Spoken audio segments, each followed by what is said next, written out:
Tapos na ang panahon ng mga mababait at ng mga resilient. Ang mga mababait, ginago. Ang mga resilient, tinarantado. Hindi na ubra sa atin yung bait-baitan, kimi-kimian, tahimik-tahimikan, patawad pero hindi po.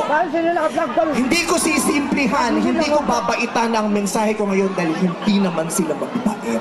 Para sa lahat naman ng mga politiko at bahagi na ng gobyerno na nagnakaw sa atin, nagnanakaw sa atin, mga nakatingin habang may nagnanakaw sa atin, mga kasama ng mga nagnanakaw sa atin, mga alam na may nagnanakaw pero hindi nagsasalita, mga kasama ng mga nagnanakaw, mga nagtatago ng magnanakaw, isa lang ang gusto namin sabihin sa inyong lahat, putang ina ninyo! Kaputa-putahan ang mga putang ina nyo!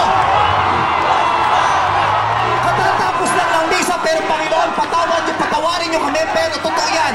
Ito ang wika ng lahat ng mga Pilipinong ninakawan. Putang ina nyo! Putang ina nyo! Putang ina nyo! Putang ina nyo! Putang ina nyo!